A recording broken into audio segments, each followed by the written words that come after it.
I don't get excited over interviews very often anymore. I mean, I'm excited about the guy we have on the line right now, obviously. But Pat Boone will be in studio with us. Pat Boone. Yes, that Pat Boone will be in studio. He's in town. He's promoting a new album, believe it or not. And how old is Pat? 95? Man, oh man, that's exciting. We'll tell you more about that as the week progresses. But 12 noon, high noon, Pat Boone, high noon, Matt Murphy show. 89. 89. I had him a little older than I should have. I guess retirement's not in the cards for old Pat. No, it's all good. All right, Mayor Glenn Jacobs joins us. He is mayor of Knox County to talk about coming into town tomorrow for an event with the Tennessee Faith and Freedom Coalition. We're happy to have him on anytime he's willing. Hello, Mayor. How are you, sir? Hey, doing great. How are y'all this afternoon? Man, fabulous. How's it going in Knox County? It's a beautiful day for mid-November. It's awesome. Everything's going really well. You just got to keep the liberals at bay there, Glenn. That's the big thing. And I know you're working on that on a regular basis. Hey, some people clapped back on what I thought to be a very fair and apt analogy that you made between health insurance and auto insurance recently. And I just want to circle back to this because a lot of liberals are freaking out that you properly described what the government ruins things when it tries to infuse itself into the health insurance industry. Just walk me through that analogy that you made recently. Yeah, so for years in our country, really up until World War II, health insurance was completely different than we think of it as now. It was a lot like car insurance in that it was for catastrophic problems, but your day-to-day stuff was something you paid for out of pocket. Again, much like your car, maintenance, you take care of that. But collisions and those sort of things, that's what your insurance is for. Then what happened during World War II is the FDR, along with Congress, obviously, implemented wage controls. And one of the ways the businesses tried to get around that was they started to offer a lot of fringe benefits. One of those being third-party health insurance. And from there, things just went off the rails. Congress actually, when we think about managed health, Congress actually created HMOs. Then that didn't work. So then they did some other stuff, eventually bringing in Obamacare.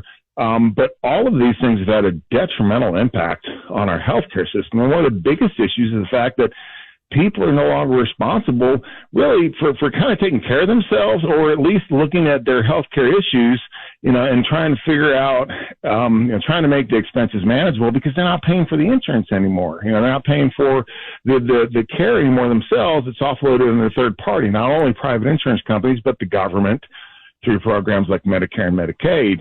And that's where we see a lot of these price escalations. And then of course, the entire problem with the healthcare system, at least from an economic perspective, is there's no price mechanism. No one knows how much stuff costs. I mean, literally hospitals just kind of make up a number. Then the insurance companies get discounts and all these things, and if you're to go and again, go back to the car analogy, if you had an issue with your car, you take it to the shop, and they say, this is how much it's going to cost to repair your car. No, I talked to gave you a price beforehand. I talked to a good friend of mine years ago, and he was getting some back work done, and one of the smartest guys I know, one of my best friends, and he said, Matt, literally the only thing that I do in my life that I have no idea what it cost me is involved in healthcare. Because, yes. If I go to the shop to get my transmission replaced, I know exactly what it's going to cost me versus you go into a doctor's, you know what your copay is, but outside of that, you got no clue. I think we need to remove uninterested or parties that ought not to be involved in the process as many as possible. There's way too many involved in the process. There's your employer, the insurance company, the pharmaceutical industry, the doctors, and, literally the patient is the last consideration along the food chain. And for your quality of care, in many cases, it's no longer doctors that are really making the decisions.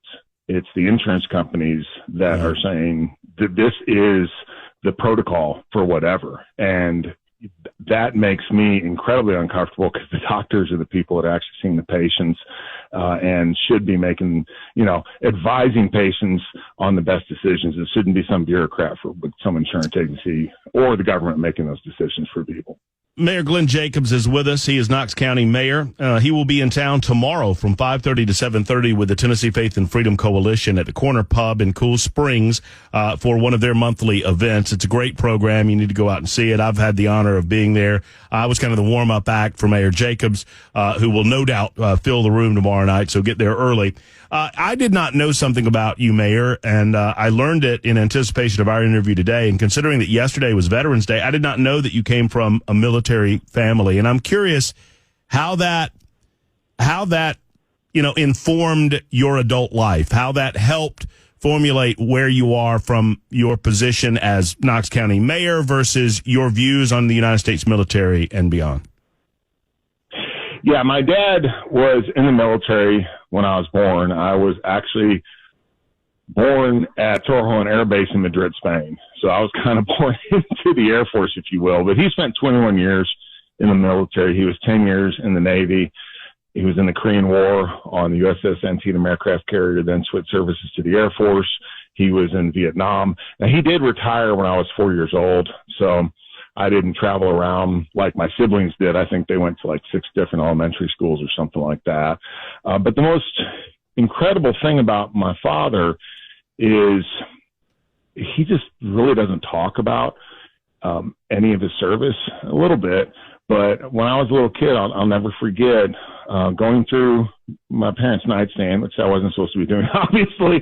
But there's a box full of medals, and now I look back, I'm like, oh my gosh, that my dad, I think his philosophy was he was just doing a job, and that was it.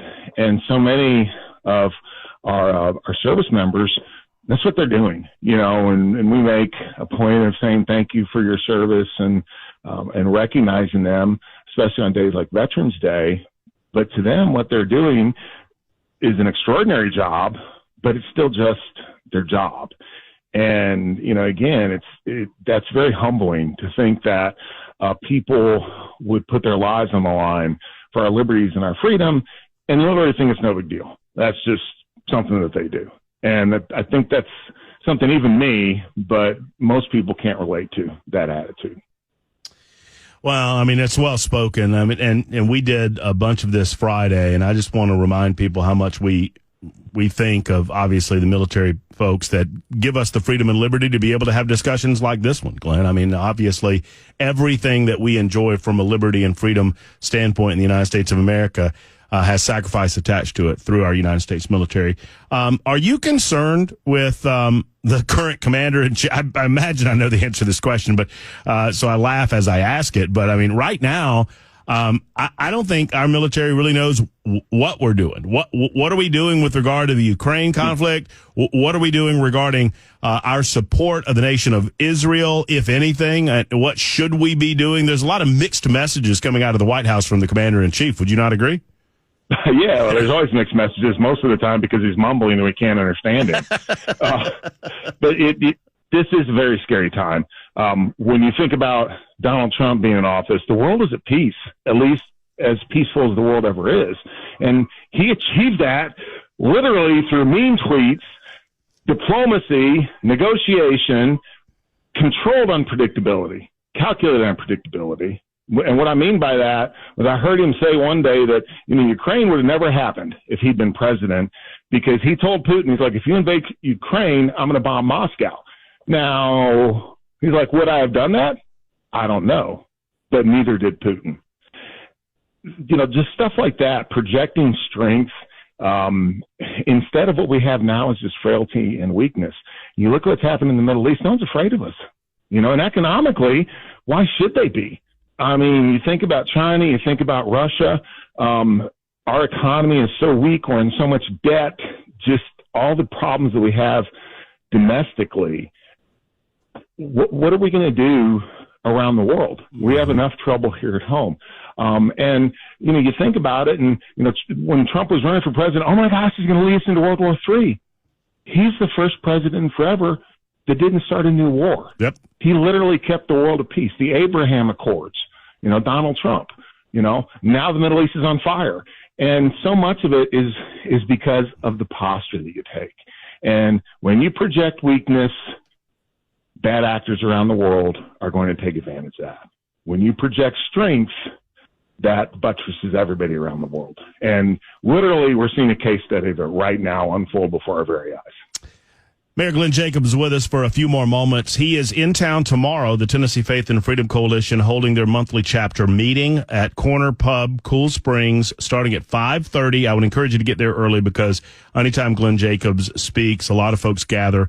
They love hearing Mayor Jacobs, his perspective on a variety of issues. And I want to ask you specifically because obviously the Tennessee Faith and Freedom Coalition, they have made it a laser-focused mission of theirs to do everything we can to stop the scourge of human and child trafficking, not just in the state of Tennessee, but beyond.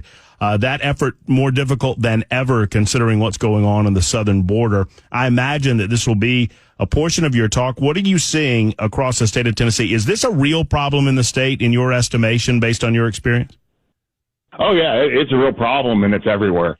You think of it being just in big cities. We have an exceptional situation here in Knox County because we're at the intersection of I-75 and I-40, and just like commerce travels through that corridor, well, so does contraband, including human trafficking. Probably similar in Nashville with the intersections of all the freeways over there. Mm-hmm. But it's not just the big cities. It's the small towns. It's everywhere. It really is a growing problem. We look at the history of the United States and, we got rid of slavery right after the Civil War, right? But unfortunately around the world, there are more people enslaved now than ever. And a lot of it is human trafficking, sexual enslavement, and those sort of things. So yeah, it is a real problem. And my hat's off to the Faith and Freedom Coalition, as well as the Mission America Foundation for the work that they're doing in addressing this scourge. Well, we look forward to the conversation tomorrow night, 5:30, Cool Springs Pub. Can't wait to have you in town. As always, Mayor Jacobs. And every time I have you on the show, the same question gets asked of me over and over again. So I have to ask. Do you have any thoughts about your future, or are you focused solely on Knox County? Because, look, I could spend the next 5 minutes reading off all of the messages on my super text line. Glenn Jacobs for governor, Kane for governor, Kane for governor, Kane for 8 years. I'm seeing them. Any response to this type of reaction that you get when you get out and about? Yeah, right now I'm focused on being the best mayor that I can be. I am term limited, so in 3 years I'll be out of office and looking for what I'm going to do next. But I've never been one of those people that looked at this position as a stepping stone. I might do something in the future. I might not. It just kind of depends. I think that all levels of government are important, from local, state, and federal. In fact, I think that state and local are actually, at this point, I think you can affect change much more meaningfully than you can at the federal level. But it's still a little early for me to make any decisions. But I am very flattered that people would throw my name out in that conversation. Well, we look forward to many conversations along these lines over the next 3 years or so as you determine what your next level of public service would be. You're doing a great job in Knox County. Hey, I'm coming to, I'll be in Knoxville this weekend. I'm a Georgia boy, Glenn. Oh, no. Dude, I liked you so much before you said that. Well, we'll have a good time. I might hit you up on where's the best place to park when I'm in town, right? I'm sure there'll be no one else there this weekend. Yeah, no one. No, dude, the 100,000 people that normally come won't be here. It should be a great time, and I seriously hope you enjoy the game. It'll be. It's going to be a rough game for the Vols. Look what happened last year against Alabama. So never Vols say never. I don't care what happens on the road. Yep. Vols are tough at home, man. Tough at home. Sure I'm worried about them at home. One of the toughest places to play in the country. That's right. Glenn, thank you so much, and we'll see you tomorrow night, okay? Thanks. All right, there's Mayor Glenn Jacobs joining us in town tomorrow night from 5:30 to 8:30, really in Franklin at the oh gosh, I just had it up and a Corner Pub in Cool Springs. Corner Pub in Cool Springs. It's Tennessee Faith and Freedom Coalition.